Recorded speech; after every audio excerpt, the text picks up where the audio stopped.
Oi, tudo bem? Oi, João. Oi, Kelly. E aí, Johnny? Tudo bem? Parece que faz um tempão, porque a gente ficou um tempo uma semana, né, sem gravar. Parece que faz mais tempo. Já fazem 84 anos. É, tipo isso. E aí, o que a gente vai fazer hoje? Hoje trouxe aqui umas perguntinhas pessoal aí que nos assiste. Inclusive, quem quiser mandar pergunta pode mandar, né? Responderemos todas aqui com muito carinho e descrição, caso seja necessário. Para quem tiver pelo podcast, procura as nossas redes sociais, né, Johnny, que tá aí. E para quem tiver aqui pelo YouTube, pode mandar aqui mesmo, ou por e-mail também. Vamos lá. Primeira pergunta. Qual que é a diferença entre sentimento e emoção? Tá, dizendo de um jeito bem simples assim, emoção, ela é da ordem do irracional, a gente não controla, né? Ela vem. Então, as nossas emoções estão situadas aqui na nossa nuca, aqui mais ou menos aqui no início aqui da cabeça, né? E ela acontece. Então, assim, se eu tô com medo, se eu sinto medo, né? O medo é uma emoção. E aí, quando eu falo do sentimento, já passou por um crivo mais elaborado do nosso cérebro. Então, o sentimento eu percebo que estou com medo, né? E o sentimento, ele envolve um pouco mais da minha cognição, porque eu consigo sentir e decidir como eu vou agir. É claro que precisa aí um autoconhecimento bom para eu saber que eu posso fazer esse controle de como esse sentimento vai sair. O sentimento é algo que o corpo já expressa, né? Então tá ligado aí, por exemplo, eu tô com medo, eu posso tremer, né? Minha voz pode mudar, mas eu posso conseguir controlar como isso vai aparecer no comportamento. A emoção não, a emoção é algo do incontrolável, eu só sinto, né? Ela só vem e ela vem respondendo a algum estímulo exterior, né? Então, por exemplo, apareceu um leão, eu tive um estímulo exterior, vai despertar a emoção do medo que eu não controlo, que é irracional, mas como que eu vou me comportar diante do leão, né? Que é porque eu senti no corpo esse medo tomando conta, o comportamento eu consigo aí, através dos sentimentos, fazer uma mudança. Então tem diferença sim, João. O medo, a emoção é totalmente irracional. Medo, raiva, né, nojo, é mais da ordem do irracional. A alegria, né, as emoções são irracionais. Agora, os sentimentos eu consigo ter alguma interferência em como eu vou exprimi-lo, entende? Não sei se ficou claro, mas essa é a principal diferença. É que a gente fala como se fosse a mesma coisa, né? Porque eu senti medo, aí fica parecendo que medo é o sentimento e não a emoção, né? Mas não é, viu? Tem diferença sim. Então, a gente tem 3 vídeos aqui no canal sobre inteligência emocional, né? Lá é um lugar que a gente fala bastante de emoção, né? E de sentimento também. E eu gostei da pergunta, a gente costuma confundir muito os dois, igual você falou. A gente muitas vezes não sabe, né? Tipo assim, nem nomear as emoções direito. E a gente confunde um termo com o outro, então por isso que eu achei interessante, né? Mas o sentimento a gente sente no corpo, né? Sente. Daí o nome. Exprime alguma coisa e por isso o nome, né? E o sentimento normalmente ele é o que acontece antes do comportamento, né? Então, nesse processo de sentimento e comportamento eu tenho uma interferência, por isso que é diferente lá da emoção que eu não consigo interferir, ela vem, né? Então tem um livro que chama O Emocionário, bota aí, Júlio, que a gente gosta de eu tenho aqui ele no consultório, a Jaque também usa, e ele explica as emoções, né? E é bacana usar com criança e adolescente, mas veja, João, não sei se só com criança e adolescente, porque nós adultos não sabemos a diferença, né? Então a gente acaba não tendo condição de dar o suporte emocional que a criança e o adolescente precisa, porque a gente não sabe. Por que raiva, por que medo, por que ódio, né? Por que ira, por que alegria, por que euforia? A gente não sabe. A gente não sabe o que disso é sentimento, o que disso é emoção. A gente não sabe para conduzir a nossa vida de adulto. Imagina para falar para os pequenos. Mas é muito legal diferenciar e já criar a criança, ensinando ela a experimentar, né, essas sensações, essas percepções, vai fazer diferença na vida dela. É isso? É isso. Agora vamos para a segunda pergunta. Como contar para nosso filho que ele é adotado? Tá. Olha, muito difícil eu dar uma resposta aqui, porque eu não sei qual é a história de quem perguntou, eu não sei qual é a idade do filho, se é criança, se já é adulto, eu não sei por que isso era segredo, por que já não chegou logo às claras, né? Então é complicado, pode haver variáveis que se eu der uma resposta engessada, mais atrapalha do que ajuda. Mas ao mesmo tempo não tem muito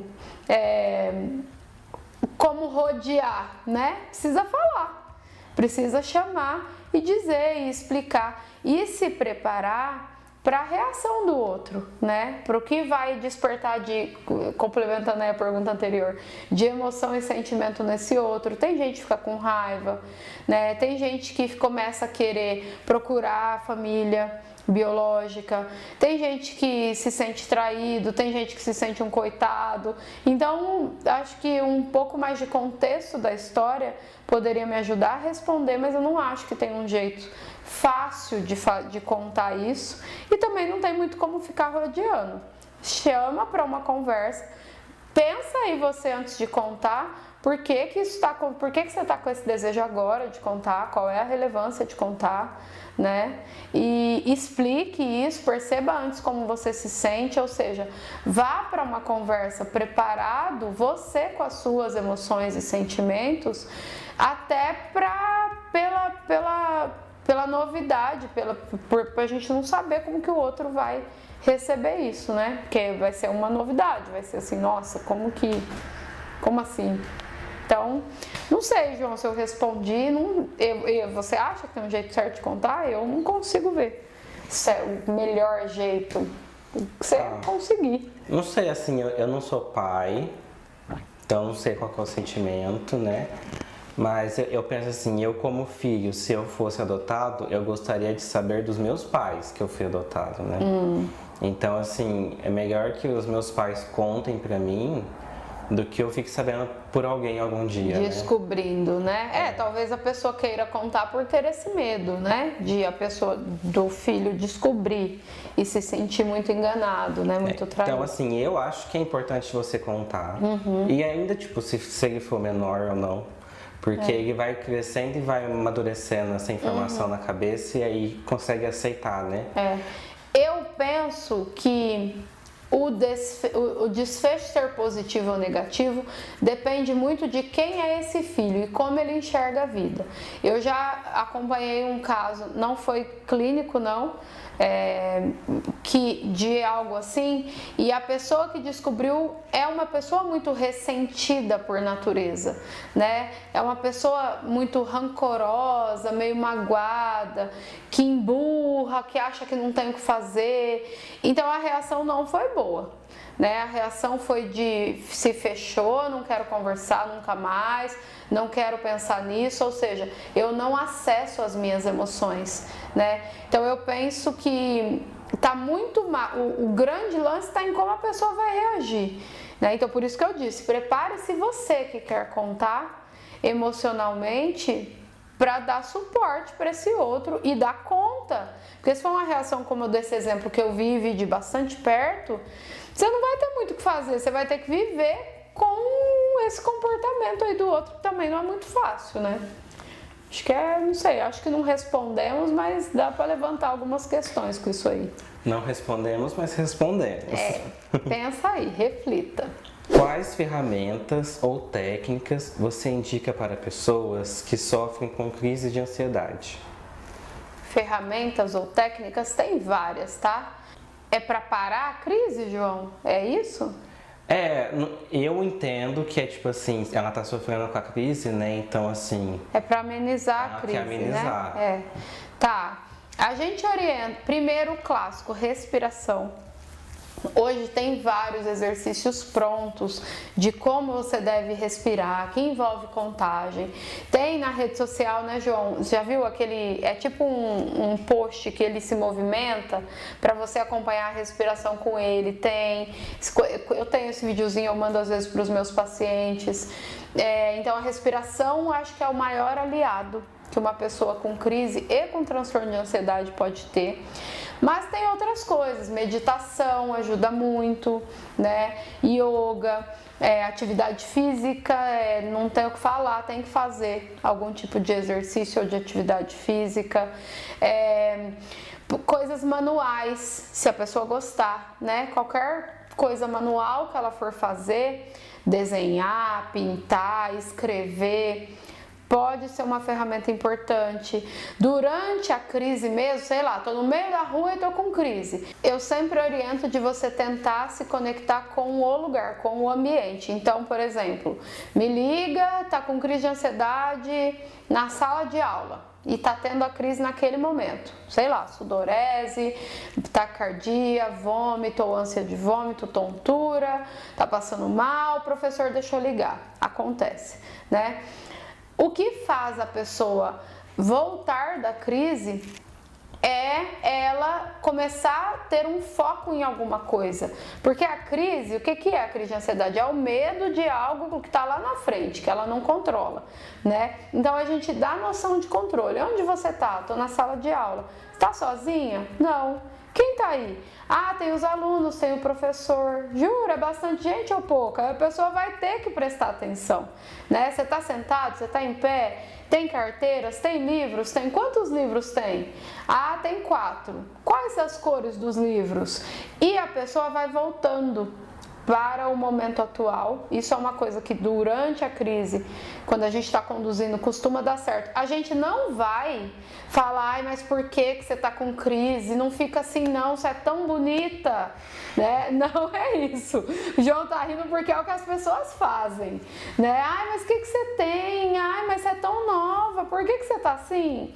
Não, a gente não vai nem querer entender na hora da crise por que tá tendo crise. Isso é para depois, né? Então, ajudar a pessoa a se situar com o ambiente tem uma tendência a fazer ela parar. Só que esse parar, ele fica ali, né, num reflexo. Enfim, não é essa pergunta, então não vou entrar nisso. A alimentação é importante porque o intestino tem seus próprios neurotransmissores e, como tudo no nosso corpo, um contato direto com o nosso cérebro. Então, a nossa alimentação também tem uma tendência a nos deixar mais ansiosos, mais propensos a crises de ansiedade ou não. Então, para uma pessoa com transtorno, atividade física e alimentação é um dos pilares, né, para fazer a transformação. E o mais importante é o tratamento. A crise é um resultado. Qual é a causa? Então, a causa a gente trata com profissionais na psicoterapia. Se precisar, com um acompanhamento psiquiátrico e de medicações também. Então, sempre estar ali com o processo de autoconhecimento em dia para aprimorar a facilidade que esse sujeito vai ter de compreender suas causas. É isso que vai fazer com que, com o tempo, a gente vá deixando a medicação e vá tendo esse quadro mais estável, até sem remédio, né? Então, o mais importante de tudo é uma equipe qualificada junto, tratando aí os motivos que deixa a pessoa ansiosa. E não só, já estou ansiosa, agora é a crise, me ajuda a aliviar a crise. Até porque o corpo, ele vai criando, quando você aprende a trabalhar só no efeito da crise, ele vai criando outras formas de manifestar a ansiedade, até você tratar a causa, né? Já dizia Freud, o que a boca cala, as pontas dos dedos denunciam, falam. Então, vai ter um jeito que vai sair. Então, não é eficaz só tratar a crise, é eficaz mesmo é tratar a causa. Certo, Johnny? Quer falar alguma coisa, João? Acho que você falou tudo, né? Eu, inclusive, achei muito legal a dica do atividades manuais, né? Porque É uma forma também de se manter ocupado e de você acabar descobrindo algo sobre você. Então... Pode, se você gosta de música, se você toca algum instrumento, se você tem uma atividade de preferência, né? Pode ser qualquer coisa. Escrever, às vezes, tem gente que tá tão acelerado que não consegue escrever. Aí um dia desse eu falei com um paciente meu, grava áudio. Né? Grava áudio, sei lá, num grupo só seu, pode mandar pra mim se for o caso. É um jeito de colocar tudo aquilo pra fora. Né? Mas sempre coisas que te conectam com o agora vai fazer você voltar, além da respiração, é claro. É isso, Johnny? É isso. Um beijo e até a semana que vem. Tchau, João. Tchau, Kelly.